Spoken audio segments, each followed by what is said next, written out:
In Battletech, we can take any mech and essentially break it down into one of two classes, one of two roles. The first is a generalized machine, a generalized mech, and the second is a dedicated or focused role. And leading into the Panther, we're making our way through reviewing the various light mechs. In looking at the Panther, we first need to examine the role of a fire support mech. What kind of mech is this, and how does it work?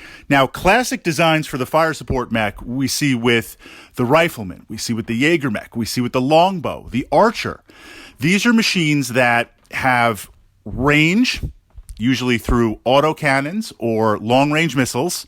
They have redundancy, the ability to throw out at least two types of the same weapon, more damage, more chances to hit, more firepower.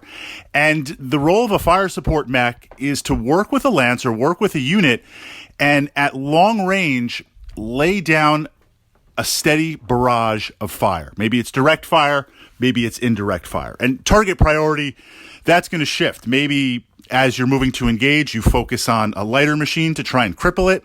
Maybe you focus on something that's trying to outflank you. Maybe you focus on some of the heavier mechs just to scratch off a few armor bubbles. But fire support, mobility, pushing forward, supporting the lance, the battle group, the unit. Now, what's interesting about the Panther is we see this principle on a light mech, because the first challenge with any light mech is you just don't have the tonnage. You just don't have the raw structure to mount significant weapons in a fire support role. You're not putting in two LRM 20 packs. You can put in a long-range missile 10-pack, like in the Valkyrie, and push that roll out. So we kind of see somewhat of a fire support role. But the Panther does that and takes that in a very, very unique way. The first thing you notice is it's got a PPC on a light mech. And this puts it in a very, very unique fire support and direct attack role. Because when we talk about inner sphere,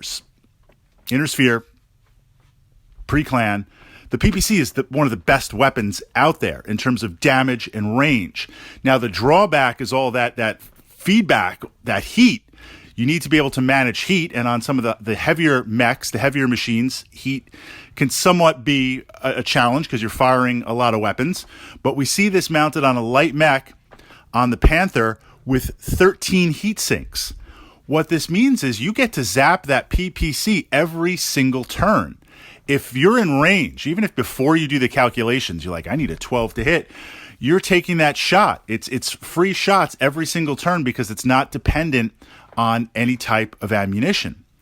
Having that damage and having that range, this puts a light mech at a fire support role. Now, is it ever going to be the full fire support, obviously, of a rifleman?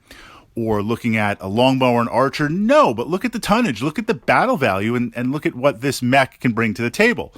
Could you buy in a fire support role with a tank or a hover for similar battle value? Yes, but then that has trade-offs with how the vehicle rules operate versus how the mech rules operate.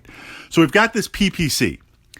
This Panther is going to be working with its lance, and it's going to have the range as a fire support role. The interesting thing, again, the fact that you can fire the PPC every turn means if I'm trying to chase down a Jenner, if a Jenner's barely in range, I'm going to take that shot. And that Jenner pilot is going to worry a little bit, because if I do connect, if I'm able to connect, that's significant damage against any light mech. Maybe Irby could take it a little bit, but even Irby's going to be hurt. PPC's got some tremendous bite. So to see this and have the ability to move and shoot every single turn as you advance, once you're in range, you're shooting. Now we can also go for a direct kind of hunter-killer role and switch over from the fire support to now where this mech is going to look to aggressively engage other light mechs. The challenge here, of course, is against most light mechs, the Panther is going to be a real bully. It's got the PPC. You're going to fire it. There are minimums to consider, but we also have a short-range missile 4-pack located in the center torso. So now this has that ability at a shorter range to also shoot. Firing both, moving, you're going to start building some heat. So we do have some heat management with this machine that if you're going to directly attack, we want to be aware if we're firing both in tandem, and if we're moving, you don't always have to worry about heat, or usually you don't have to worry about heat as a mech warrior piloting a light mech, so we need a little bit of that discipline. But against most mechs that just have a primary weapon, and I go back to the Locust because it's an interesting machine and I enjoy playing it, Locust has the primary weapon of the medium laser and secondary weapons of the machine guns. Not that the machine guns aren't a threat, but they don't do a lot of damage. You got to be really close. The main weapon is going to be that medium laser. Going up against a Panther that's got the PPC and has the short-range missiles and pretty good armor for its weight class also, you're going to bully. There are certain mechs that can bully you back. I wouldn't necessarily want to pick a fight with a Jenner because the Jenner has multiple medium lasers. It's got the missiles. It's got the speed. Can beat you on that aspect. So from that perspective, I'd probably be a little bit more defensive. But a very, very interesting mech. A very, very unique mech because to mount a PPC based on the weight and the tonnage on a light mech, you don't really see that. The final danger piece, and I've been there many, many times, despite knowing better, but I throw this warning out as your mech commander. I do regularly field the Panther, and I'm not even playing House Kurita. I enjoy the machine. It's very, very interesting. I like the range and the damage. The challenge is, do not go up against mediums. I mean, some of the lower weight class mediums, you feel like, hey, I've got a PPC. I could put some hurt on there. You know, if you look at the Griffin that has the PPC and the LRM 10-pack. Now that vastly outguns the Panther. But you could kind of say, well, look, we'll go PPC to PPC. I'll be maneuverable. I'll run and gun. You know, I'll use level 1. I'll use cover. I'll hang out in the light woods. You're tempted. But you just don't have the armor to even remotely hold up.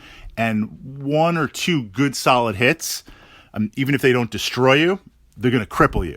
And then that medium mech, that medium machine is just going to swoop in and really do a lot of damage to you and take you out. Then you're down on initiative phase, you're down on battle value, you're down on mission objectives. So the Panther can work in tandem with another mech. It works great in a light mech hunter role. It works great as a low battle value fire support role. But resist the temptation to engage much, much higher than your weight class. Obviously, sometimes you have to, then you do what you have to do. But ideally, being a light mech, stick to that light mech weight class.